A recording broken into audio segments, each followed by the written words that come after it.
Assalamualaikum warahmatullahi wabarakatuh. Pada hari ini kami akan membahaskan mengenai amalan rasuah dan bahayanya dalam institusi kerajaan.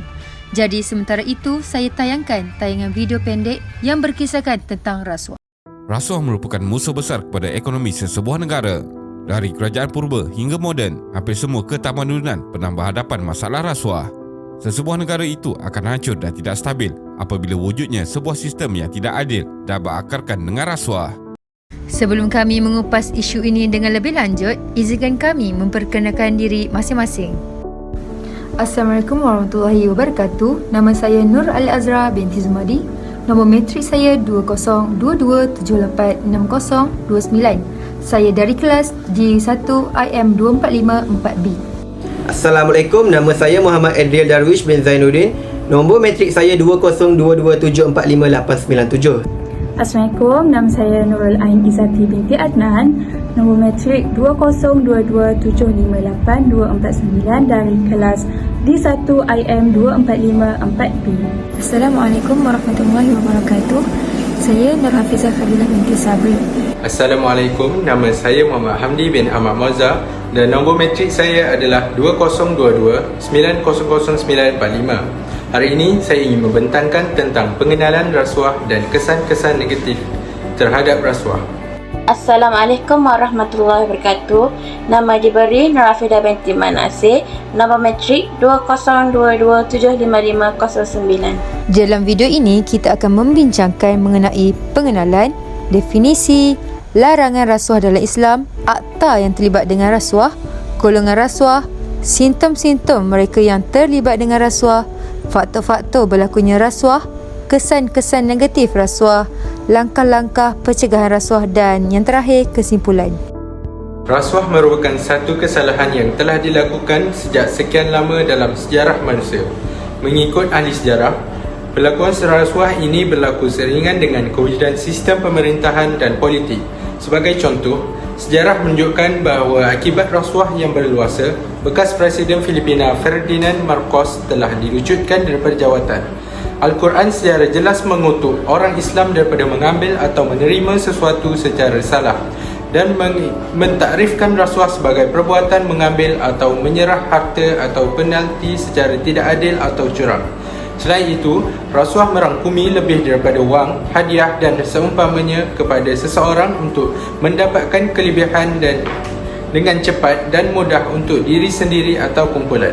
Ini jelas menunjukkan bahawa kejatuhan sesebuah kerajaan adalah akibat daripada sikap negatif pemimpin dan rakyat yang tidak bertanggungjawab. Selain itu, perbuatan rasuah ini bukan sahaja berlaku dalam sistem kerajaan, tetapi juga dalam setiap bentuk perniagaan seperti pengurusan, pentadbiran tanah, sukan dan pendidikan. Jadi hari ini saya nak berkongsi tentang pengertian rasuah dalam pelbagai perspektif. Okey, pertama sekali secara umumnya rasuah merupakan tindakan penipuan ataupun tidak jujur oleh mereka yang berkuasa. Selain itu, rasuah juga bermaksud menawarkan, memberi ataupun menerima apa-apa yang bernilai dengan tujuan untuk menggalakkan seseorang untuk bertindak atau memberi penghargaan kepada seseorang kerana telah bertindak. Okey, jadi di sini amat penting untuk kita faham bahawa rasuah telah pun berlaku walaupun rasuah tersebut tidak berjaya dilakukan. Nilai bayaran rasuah ni merangkumi wang tunai, pengampunan hutang, sumbangan politik, sumbangan amal dan sebagainya. Menurut Kamus Dewan edisi keempat tahun 2005 pula, rasuah merupakan pemberian untuk menumbuk rusuk, iaitu menyogok atau menyuap. Rasuah dalam konteks bahasa Arab pula disebut sebagai ar-rashwah ataupun ar-rishwah yang merujuk kepada sesuatu penyambung yang dapat menghantarkan tujuan dengan harta sumbangan. Di samping itu, rasuah menurut perspektif Islam pula bermaksud harta yang diperolehi kerana telah menyelesaikan sesuatu kepentingan manusia, sama ada untuk mendapatkan keuntungan ataupun mengelakkan kemudaratan yang sepatutnya diselesaikan tanpa ganjaran. Jadi, dalam sesetengah keadaan, rasuah ni hampir sama dengan upah, Jadi ada sesetengah individu yang mengatakan ini bukan rasuah tetapi upah. Di sini saya nak tegaskan bahawa pengharaman rasuah telah jelas dinyatakan dalam Al-Quran dan hadis. Allah Subhanahu wa taala telah berfirman, A'udzu billahi minasyaitonir rajim. Bismillahirrahmanirrahim. ولا تأكلوا أموالكم بينكم بالباطل وتدلوا بها إلى الحكام لتأكلوا فريقا من أموال الناس بالإثم وأنتم تعلمون, yang bermaksud, dan janganlah sebahagian kamu memakan harta sebahagian yang lain di antara kamu dengan jalan yang batil, dan janganlah kamu membawa urusan harta itu kepada hakim supaya kamu dapat memakan sebahagian daripada harta benda orang lain dengan jalan berbuat dosa padahal kamu mengetahui. Surah Al-Baqarah ayat 188. Larangan rasuah dalam Islam. Sudah sedia maklum bahawa di dalam Islam kita semua mengetahui bahawa amalan rasuah adalah berdosa. Malah pemberi dan penerima rasuah akan dilaknat oleh Allah dan Rasulullah. Sebahagian para ulama menafsirkan maksud dilaknat dengan makna ia termasuk dalam dosa besar. Dengan sebab itu, Al-Imam Al-Zahabi menggolongkan rasuah ini dalam dosa-dosa besar melalui kitabnya Al-Kabair. Seterusnya, bagi sesiapa yang melihat kemungkaran dosa tersebut seperti dosa rasuah, hendaklah dia tegah sebagaimana kuasa yang dia ada. Hal ini sebagaimana hadis yang diriwayatkan daripada Abu Sa'id Al-Khudri radhiyallahu anhu berkata, aku mendengar Nabi bersabda, maksudnya, barang siapa di antara kamu yang melihat kemungkaran, hendaklah dia mengubahnya dengan tangannya. Apabila dia tidak mampu, maka dengan lisannya, dan apabila dia tidak mampu lagi, maka dengan hatinya. Sesungguhnya itu adalah selemah-lemah iman. Tambahan lagi, sesiapa yang terlibat dengan sesuatu dosa seperti rasuah, sama ada bersubahat, menjadi pengantara, maka hukumnya adalah haram. Sebagaimana perbuatan tersebut yang membantu ke arah dosa. Oleh itu, mereka yang melakukan rasuah didorong oleh sifat tamak untuk hidup mewah, menjana pendapatan lebih dan ingin hidup senang dan mudah.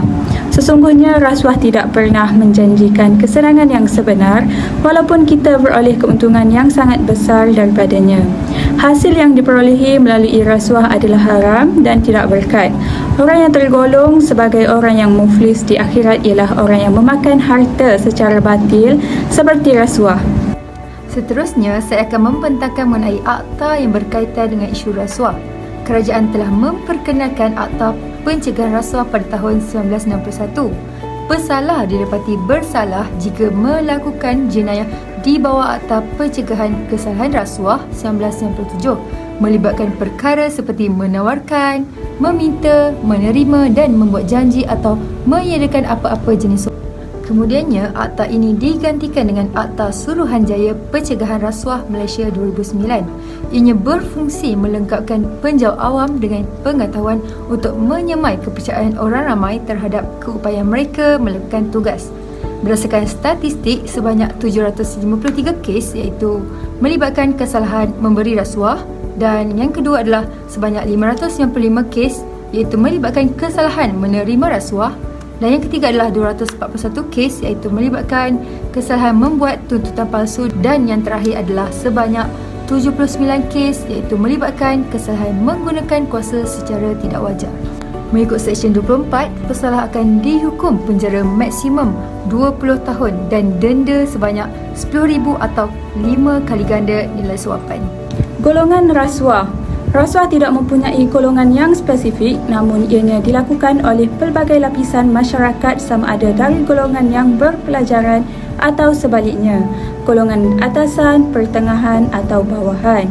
Tambahan pula, individu yang berada dalam situasi tersepit dan terdesak antara golongan paling tinggi terdorong melakukan jenayah rasuah sama ada pemberi atau penerima. Selain itu, golongan yang berisiko tinggi terhadap rasuah adalah penjawat awam, khususnya bagi mereka yang terlibat dalam pelaksanaan dan perolehan kerajaan. Dalam kajian mendapati bahawa 40% daripada pesalah yang ditahan oleh Suruhanjaya Pencegahan Rasuah Malaysia SPRM adalah kalangan pejabat awam bagi tempoh 2011 hingga 2015. Pejabat awam perlu bebas daripada rasuah demi mencapai kecemerlangan di peringkat antarabangsa dan memberikan perkhidmatan terbaik kepada rakyat. Pada bahagian ini, saya akan menceritakan simptom-simptom rasuah atau lebih dikenali sebagai tanda-tanda seseorang itu terlibat dengan rasuah. Pertama, mempunyai hubungan rapat dengan kontraktor sehingga mudah mendapatkan sesuatu projek yang besar dengan mudah, sedangkan terdapat lebih ramai pesaing-pesaing yang hebat yang turut serta menginginkan projek tersebut, tetapi dikalahkan dengan mudah kerana campur tangan orang dalam. Orang dalam ini mungkin telah disuapi dengan rasuah yang berupa wang atau dalam bentuk hadiah yang bermacam-macam jenis. Kedua, suka menunjukkan kemewahan atau kesenangan dengan cara menunjukkannya di media sosial maupun secara realiti dengan menukar atau membeli barang-barang yang mewah secara boros, sehingga jika difikirkan secara logik adalah mereka tidak mampu berbelanja sebanyak itu dengan jawatan yang dipegang, kecuali jika mereka mempunyai pendapatan sampingan yang besar. Ketiga, perubahan gaya hidup secara mendadak.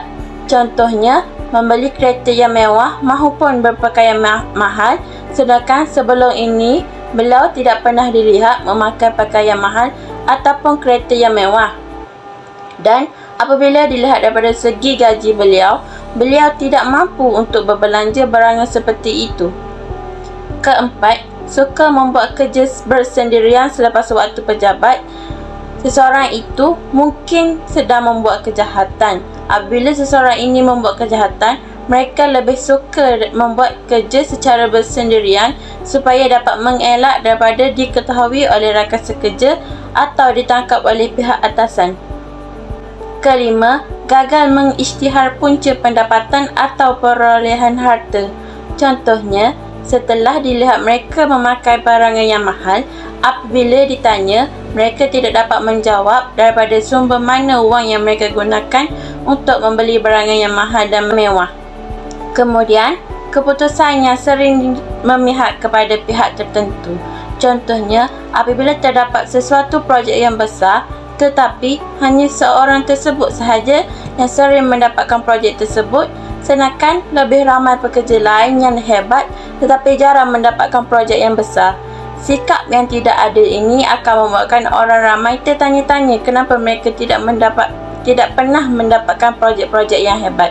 Seterusnya, enggan ditukarkan ke jabatan atau bahagian atau unit yang lain. Hal ini mungkin kerana rasuah yang sering mereka terima hanya terlibat dengan unit yang sedang beliau duduki sahaja. Jika ditukarkan ke bahagian unit yang lain, mungkin suapan rasuah yang diterima akan berhenti. Tambahan pula ialah perbuatan telefon yang mencurigakan. Contohnya, menjawab telefon secara sembunyi dengan nada yang perlahan bagi mengelakkan orang lain tahu isi perbualan yang sedang mereka bicarakan. Seterusnya, perletakan jawatan secara tiba-tiba. Contohnya, jawatan yang sedang disandang beliau adalah sangat tinggi dan selesa, tetapi beliau berhenti secara tiba-tiba dengan alasan yang tidak munasabah. Dan yang terakhir, keberhutangan yang serius. Tanda-tanda ini dapat dilihat apabila seorang yang tiba-tiba hidup mewah, tiba-tiba menjadi tidak teratur dan sering tertekan. Hal ini mungkin kerana sewaktu berubah menjadi hidup yang mewah, beliau terlalu boros sehingga tidak memikirkan hutang yang sedang bertambah. Dan apabila suapan rasuah telah diberhentikan, baru mereka sedar mengenai hutang yang sedang bertimbun. Apabila harta di depan mata, gelaplah mata, sedangkan ianya boleh hilang sekelip mata. Secara kesimpulannya, rasuah boleh membuat seseorang menjadi pecah amanah terhadap syarikat yang sedang mereka bekerja. Rasuah juga boleh dikenali sebagai pendapatan sampingan yang haram kerana rasuah merupakan skim penipuan untuk kepentingan peribadi. Saya akan membahaskan faktor-faktor berlakunya rasuah. Faktor pertama adalah tidak berintegriti. Orang yang tidak mempunyai integriti adalah tidak amanah dan tidak adil di tempat kerja. serta kurangnya tanggungjawab dalam diri mereka. Kekurangan integriti seperti ini akan membawa kesan negatif untuk nama baik negara dan juga individu.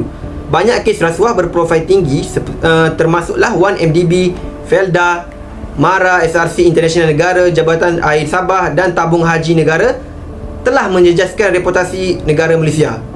Faktor kedua adalah gaji yang rendah. Pekerja yang mempunyai gaji yang rendah senang untuk terlibat dengan rasuah. Ini adalah kerana pekerja merasakan gaji mereka tidak mencukupi untuk menyara hidup mereka.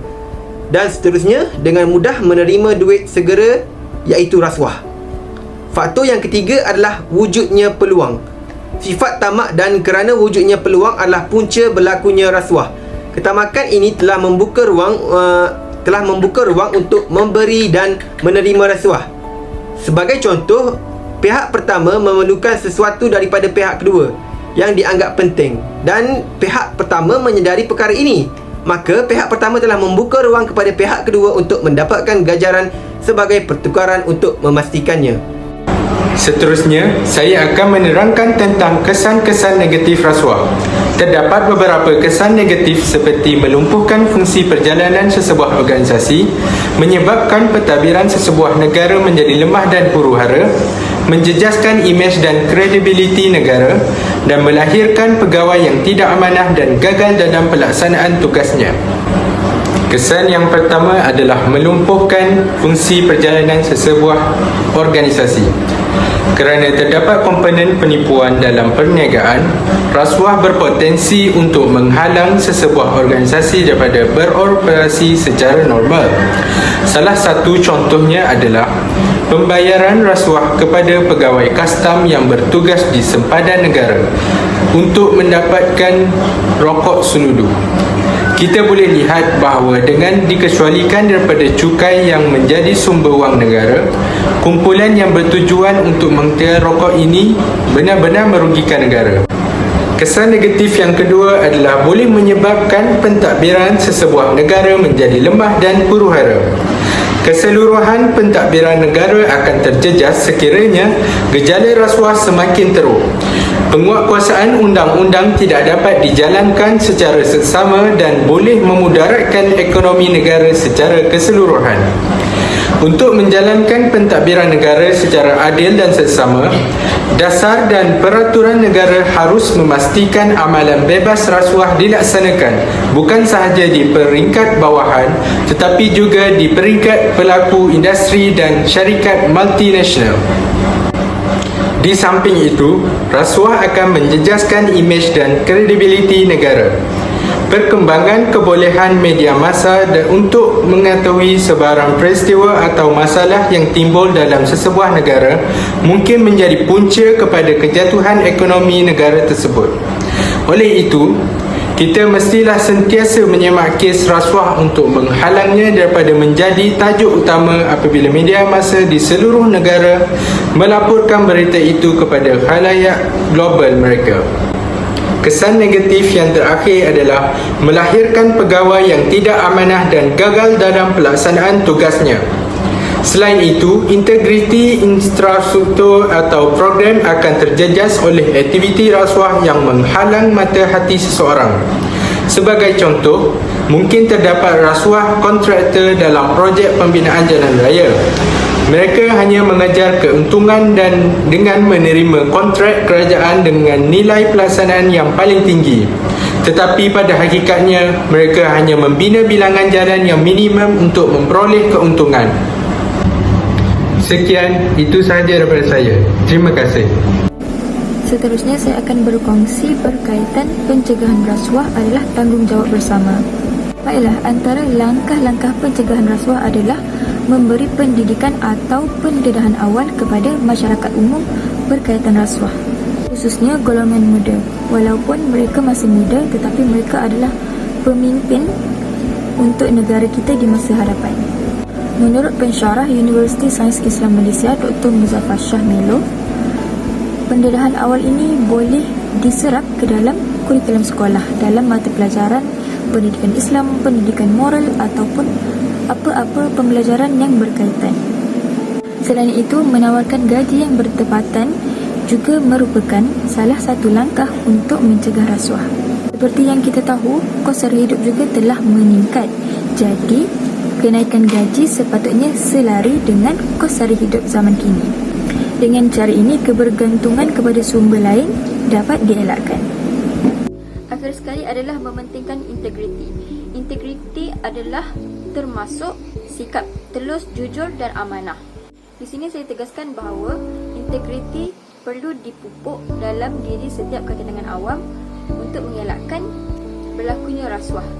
Itu saja daripada saya. Terima kasih. Assalamualaikum warahmatullahi wabarakatuh. Kesimpulannya, rasuah boleh menjadi punca utama keruntuhan negara dan institusi masyarakat. Kerajaan dan pihak berkuasa anti rasuah di Malaysia mungkin boleh menghasilkan teknik pencegahan yang berkesan dengan memberi tumpuan kepada punca rasuah dan kesukaran untuk memeranginya. Selain itu, semua pihak hendaklah menggambling tenaga dan berganding bahu bagi mengatasi gejala rasuah, tidak kira pangkat ataupun harta. Pesalah rasuah juga hendaklah diambil tindakan yang saksama tanpa mengira kedudukan mereka. Seterusnya dapat lagi kita meningkatkan kepercayaan dan keyakinan rakyat. Akhir kata, sebagai manusia di muka bumi Allah Subhanahu Wa Taala, marilah kita sentiasa berpegang teguh kepada ajaran agama, sentiasa memantapkan keimanan dan ketakwaan serta takut kehadrat Allah Subhanahu Wa Taala. Dan marilah kita sama-sama berdoa agar kita sentiasa dilindungi daripada terlibat dalam kesalahan rasuah dengan menanamkan sifat amanah, jujur, ikhlas dalam semua perkara yang kita lakukan, dan mudah-mudahan kita sentiasa diberkati oleh Allah Subhanahu Wa Taala. Sekian, terima kasih daripada kami. Bukan kerana kita berpisah hari ini, tetapi kerana masa depan kita bermula hari ini.